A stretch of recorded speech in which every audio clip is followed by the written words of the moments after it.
Bonsoir à toutes et à tous, soyez les bienvenus à ce 20h sur Burkina Info, les titres.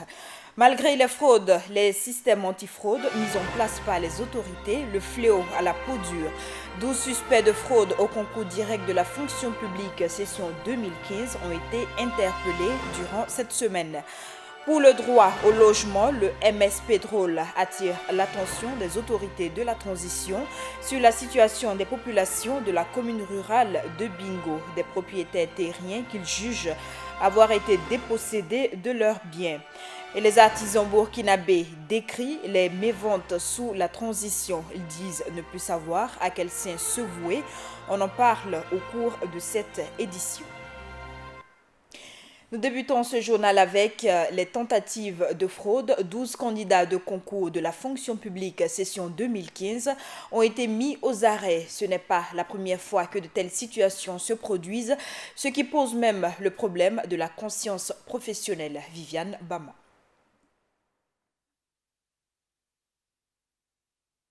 Le 30 juillet dernier, alors qu'il procédait au lancement officiel des concours de la fonction publique, le ministre Augustin Loada annonçait la mise en place d'un certain nombre de mesures pour le bon déroulement des concours.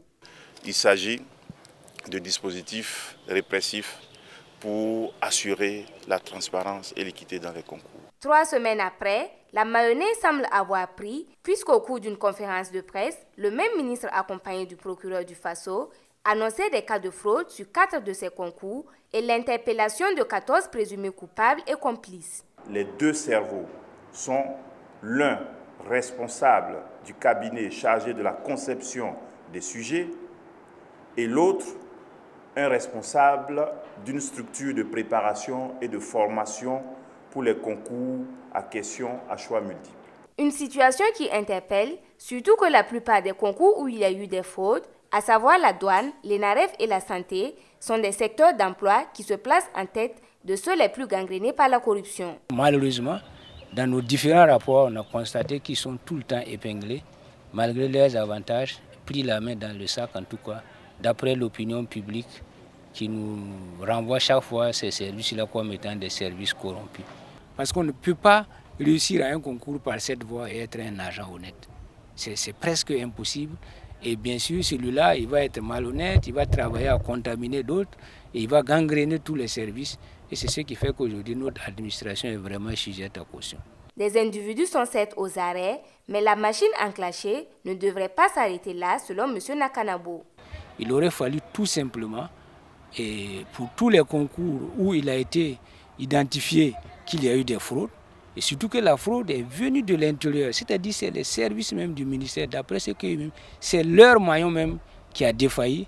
Ça veut dire que pour curer, il aurait fallu vraiment être radical, et être radical, il aurait fallu annuler tous les concours qui sont concernés et tout recommencer. D'autant plus qu'au sein de l'opinion publique, les citoyens attendent de voir la suite qui sera donnée à cette affaire. Maintenant, la question est de savoir qu'est-ce qui va se passer à la suite. Il ne suffit pas d'attraper ces gens-là ou de les déférer. Quant à la suite, moi je reste perplexe parce que on a vu que ce n'est pas la première fois. Ils arrivent à mettre la main sur des gens, mais à la fin, là, on ne sait pas ce qui se passe exactement avec ces personnes. Du moins, eux-mêmes, ils ont dit que plus rien ne sera comme avant. Il faut qu'on sente les choses sur le terrain. La balle est alors dans le camp des autorités de la transition, sur qui sont désormais tournés les regards pour la suite de cette affaire. Et en vue d'un scrutin électoral apaisé, des acteurs politiques et ceux de la société civile ont signé hier un pacte de bonne conduite pour les élections. Un document de 17 articles qui les engage à œuvrer au mieux pour le bon déroulement des élections. Le contenu de ce pacte, c'est avec Gaël Rodrigue. À moins de 2 mois des élections présidentielles et législatives du 11 octobre prochain, les candidats, partis ou formations politiques prenant part aux élections couplées, les organisations de la société civile, les médias publics et privés, signé le 21 août un pacte de bonne conduite. Le document composé de 18 articles porte entre autres sur les points suivants. L'article 1er indique que les parties prenantes au présent code s'engagent à œuvrer pour la sauvegarde de la paix et de l'unité nationale par l'acceptation de la diversité d'options et d'opinions politiques et le rejet de la violence sous toutes ses formes. Le pacte en son article 4 stipule en substance que les débats et les discours politiques doivent être circonscrits à la critique des programmes politiques et à la suggestion destinée à améliorer la gouvernance démocratique et ne doit pas traiter de la vie privée ainsi que de l'appartenance confessionnelle et ethnique d'un candidat ou d'un citoyen. Les organisations de la société civile sont invitées au niveau de l'article 9 à assurer leur rôle de veille sociale conformément à leur statut et dans le respect des textes en vigueur. Pour ce qui est des médias, ils doivent assurer un traitement égalitaire, équilibré et équitable des candidats aux formations politiques prenant part au scrutin. Les journalistes, quant à eux, doivent s'interdire tout traitement aux propos partisans ou malveillants aux candidats et de leurs programmes, tout dénigrement des partis politiques ou des candidats selon les articles 10 et 11. Les agents de communication sont également invités par l'article 12 à être loyaux à tout candidat qui serait leur client et ou annonceur, à garder confidentielles les informations qu'elle viendra à connaître dans le cadre de son activité. Il leur a été aussi demandé de bannir les clichés ethniques et politiques. Le pacte de bonne conduite à son article 14 recommande aux différentes parties prenantes à recourir aux voies légales pour tout règlement des différends qui viendraient à les opposer du fait du non-respect par une des parties convenues. Espérons que les différents acteurs signataires du pacte vont s'engager au respect des engagements pour la préservation de la paix dans notre pays. La tournée du ministre de la Communication dans les 13 régions du pays pour faire le bilan mi-parcours de la transition politique l'a conduit mercredi à Gawa face aux forces vives. Frédéric Nikiema a expliqué les objectifs et les acquis de la transition, le respect des valeurs démocratiques et le sens du vote au scrutin électoral. Le mouvement de solidarité pour le droit au logement MS Pétrole appelle les autorités de la transition à se pencher sur la question du lotissement à Bingo, une cause qu'ils ne cessent de défendre. Ibrahim Sanou nous en dit plus. Le mouvement de solidarité pour le droit au logement MS Drôle, à travers une conférence de presse organisée ce samedi 22 août 2015, demande aux autorités de se pencher sur la situation des populations de la commune rurale de Bingo. Il s'agit également pour le MS Drôle d'attirer l'attention de l'opinion nationale sur la situation qui prévaut dans cette commune.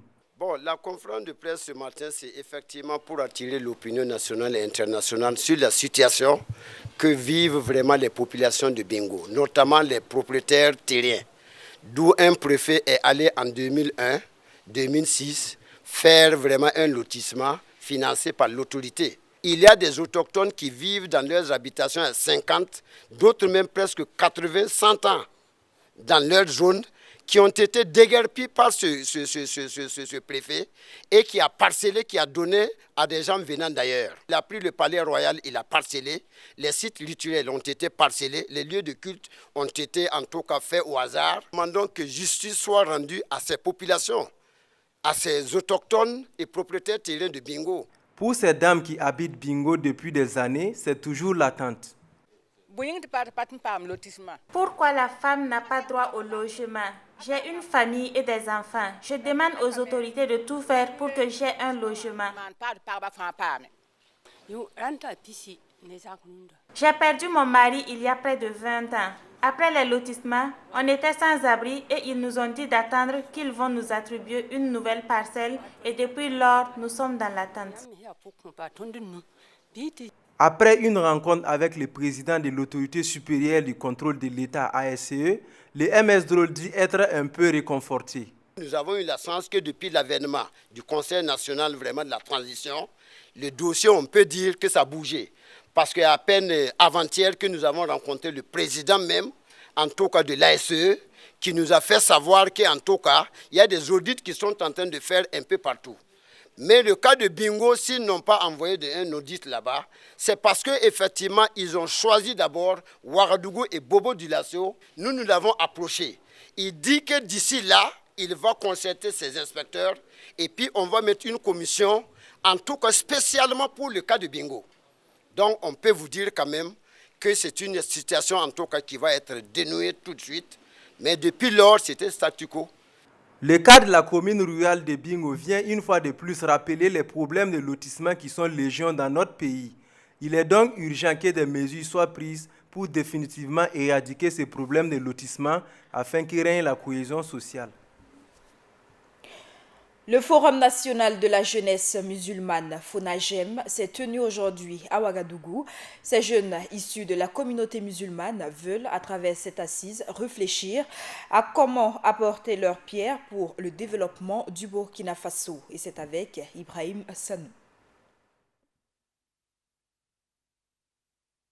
Ce samedi 22 août 2015 se tient le Forum national de la jeunesse musulmane FONAGEM sous le thème État des lieux de la situation socio-politique du Burkina, enjeux et défis d'une participation plus efficace de la jeunesse musulmane.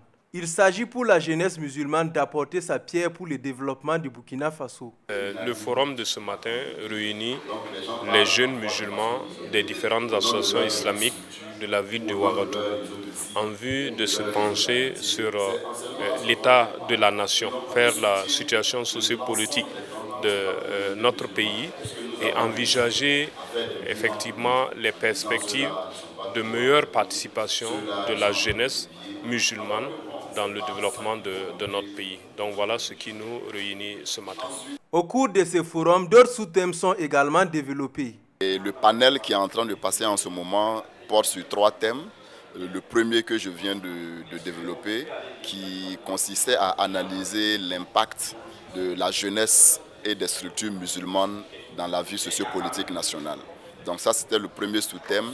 Le second sous-thème qui est en train d'être développé en ce moment par Loukman Sawadogo porte sur l'état de la situation sociopolitique nationale. C'est-à-dire après l'insurrection, le gouvernement de transition, donc quel est l'état des lieux qu'on peut faire en ce moment. Et le troisième sous-thème, si ma mémoire est bonne, c'est de faire l'état de l'enjeu de la participation de la jeunesse musulmane à la vie sociopolitique nationale. Donc les défis et les enjeux de cette participation qui va être développée par l'imam Ismaël Tiendrebego. Au sortir de ce forum, un mémorandum sera produit par les différentes associations des jeunes. À la fin de ce forum, les attentes, je pense que c'est une plus grande visibilité de ce qu'on appelle la jeunesse et les structures musulmanes.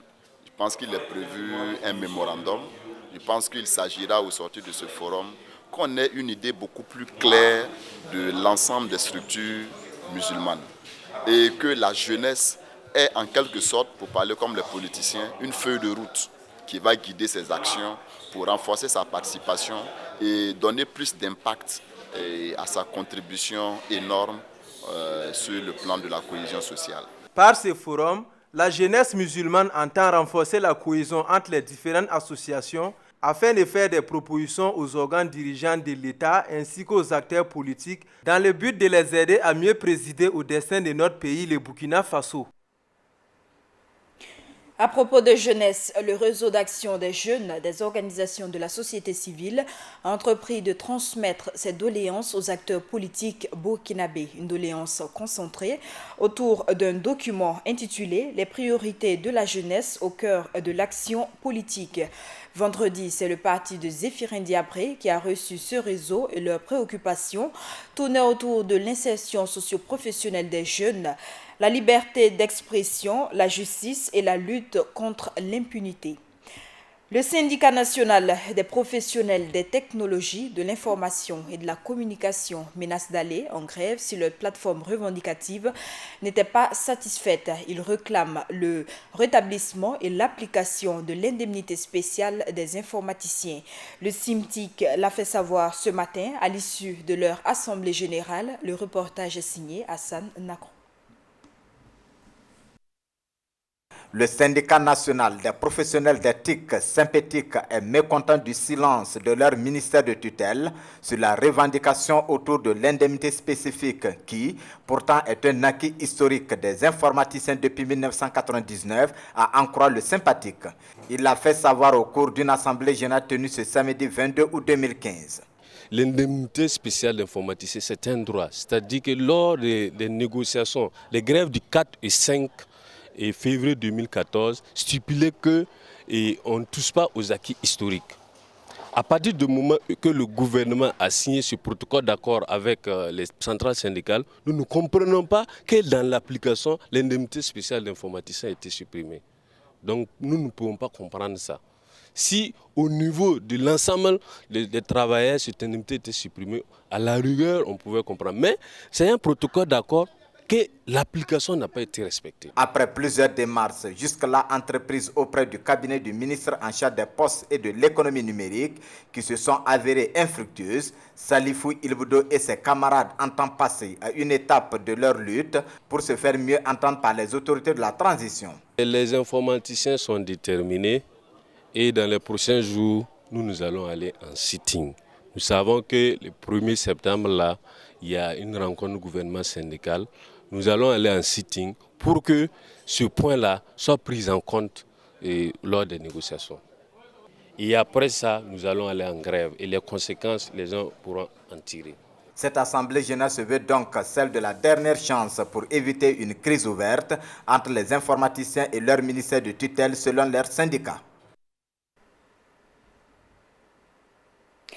L'artisanat, ce pourvoyeur d'emploi au Burkina Faso, va mal. Une situation qui s'explique par plusieurs facteurs, dont l'avènement de l'insurrection populaire et la fermeture de certains grands hôtels de la ville. Les artisans nous confient faire de mauvaises affaires durant cette transition. Gaël Rodrigue les a rencontrés. Avec une contribution de 20% au produit intérieur brut, l'artisanat serait le second pourvoyeur d'emploi au Burkina Faso. Cependant, ce secteur connaît des difficultés d'écoulement de ses produits. Les artisans installés à proximité de l'hôtel Azalaï estiment que cette période de transition et la fermeture de l'hôtel ne favorisent pas la prospérité économique de leur activité. La transition, vraiment, ça ne va pas, parce qu'actuellement, vraiment, c'est dur. Vous voyez, notre hôtel est fermé. Bon, on n'a pas de clients, on est là assis, tu es là traîner toute la journée et jusqu'à le soir. Vraiment, ça ne va pas, ça ne marche pas. Sous la transition, vraiment, c'est dur. Même pas un client par jour. On peut taper 2 semaines même sans avoir un client ici. C'est dur. En réalité, l'art même est un peu... Le marché de l'art, c'est pas comme avant, quoi. Mais quand il y avait l'hôtel, il y avait un peu d'étrangers, ça allait un peu. Souvent, on gagne un peu, mais actuellement, vraiment, c'est dur. Selon Mohamed du village artisanal de Ouagadougou, plusieurs raisons expliqueraient le ralentissement du marché. C'est bizarre, il y a eu des problèmes de politique au Burkina. Il y a la maladie Ebola qui était là, le CAO n'a pas eu lieu. Bon, en tout cas, on a moins de visiteurs cette année par rapport aux autres années passées. C'est ça le problème qui est là, mais on espère que ça va changer avec le temps. Bon. Ici, on a des bijoux touaregs qui viennent du Niger. C'est ça qu'on fait ici. On a le bracelet, le ras de cou, le bac, les boucles d'oreilles, les colliers, les brochettes, le décapsulé, le pose-couteau. On a pas mal de choses ici à présenter à nos clients. Avant, tu pouvais vendre 100 000 francs par jour, mais actuellement, tu ne peux pas. Il y a des fois que tu ne vends même pas un rond. Donc, on a senti que vraiment, il y a eu un changement. Pour le président des artisans de la vitrine du bronze, au-delà de la situation actuelle que traverse notre pays, le problème de l'insécurité sous-régionale y serait pour quelque chose. Notre commerce a ralenti après un coup. Mais bon, pour nous, on ne peut pas mettre tout ça sur le dos de la transition. Parce que nous, notre travail, c'est généralement les étrangers, c'est généralement les Européens, c'est généralement les Américains, de toutes sortes qui viennent nous rendre visite et très souvent qui nous achètent. C'est-à-dire, d'une manière générale, c'est les touristes. Donc on peut aussi signaler que c'est l'insécurité de la sous-région qui fait que beaucoup de touristes sont réticents pour venir vers l'Afrique de l'Ouest. Les artisans souhaitent le déroulement des élections apaisées afin de permettre la tenue des activités artisanales.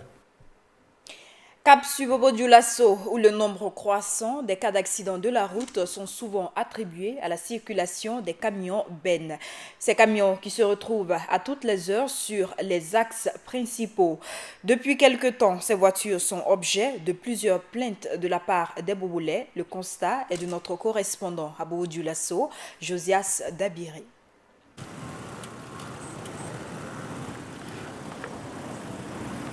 La circulation routière est devenue la seconde cause de mortalité, surtout dans nos villes. Parmi les moyens de transport qui sont assujettis à ce nombre croissant d'accidents dans les villes, la situation des camions bennes est encore plus décriée à Bobo-Dioulasso. Les stigmates restent encore vifs dans bon nombre de foyers. Les marchandises qui se heurtent à ces bennes paient souvent un lourd tribut de la destruction de leurs engins jusqu'à des blessures graves et dans le pire des cas, la mort atroce. Pour certains usagers, ces véhicules sont dépourvus de système de freinage, d'autres l'excès de vitesse dans la ville, en général un mépris des règles de la circulation. Il faut reconnaître que la situation elle est assez spécifique à Bobo, en ce sens que les bennes sont beaucoup de fois impliqués dans les accidents où on leur reproche beaucoup de fautes de circulation ou d'autres faits qui ne vont pas en harmonie, qui ne sont pas en harmonie donc avec les normes de... Ainsi, des Bobolais n'hésitent pas de pointer des doigts accusateurs à ces bennes pour défaut de freinage. Les propriétaires des bennes, ils sont négligents en réalité. Parce que ce n'est pas le problème des chauffeurs en tant que tel. Puis en tant que chauffeur, lui au moins, il essaie de faire son job. Avec le chômage persistant, il essaie de gagner un peu. Mais souvent, quand il déclare comme ça les problèmes, les propriétaires leur disent de se débrouiller. Donc souvent, ça fait que les freins commencent à péter.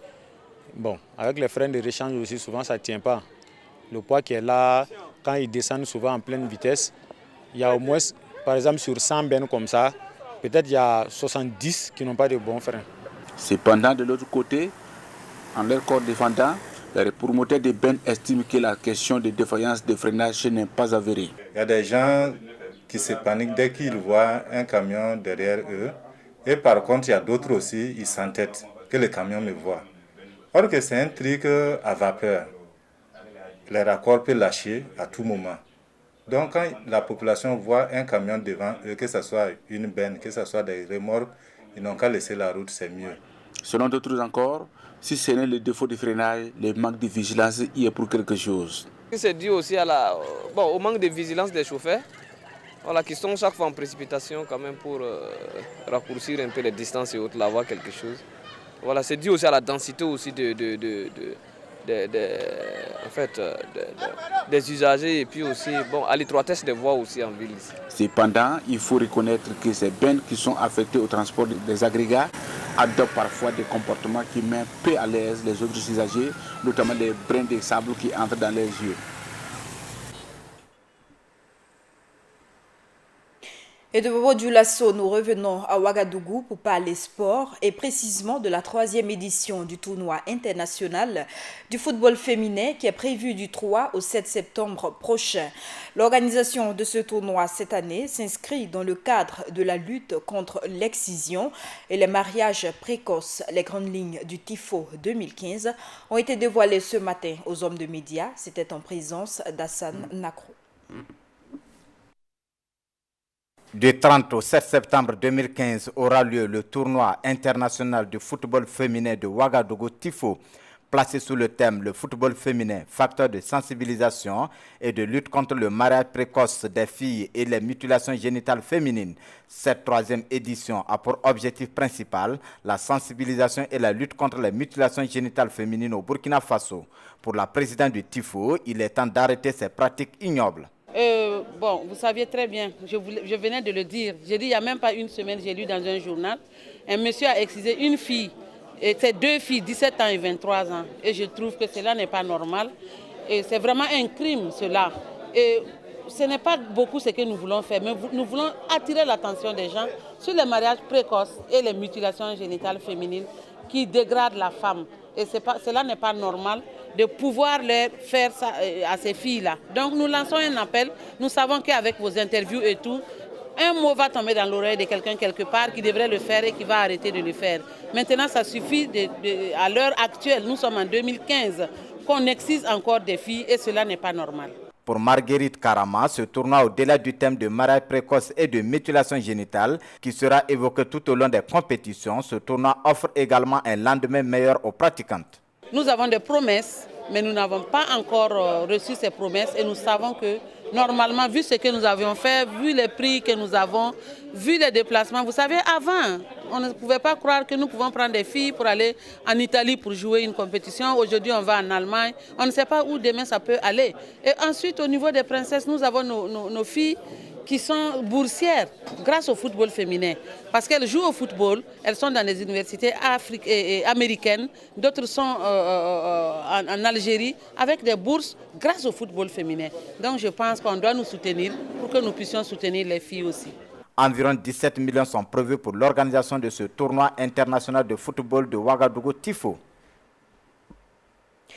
Hors de chez nous, en Centrafrique, 2 humanitaires, dont un expatrié européen, ont été pris à partie et blessés lors de violences intercommunautaires. Ces affrontements, qui ont opposé communautés chrétiennes et musulmanes, ont fait 10 morts et 5 blessés à Bambari, dans le centre de la Centrafrique. En Somalie, au moins 14 soldats somaliens ont été tués et 20 blessés ce samedi lors d'un attentat suicide des islamistes Shebab. L'attaque s'est déroulée dans le sud du pays, à l'intérieur d'un bâtiment universitaire, un ancien bâtiment universitaire. Et c'est avec cette information que nous refermons ce journal. Merci à vous qui l'avez suivi. Très bonne suite de nos programmes.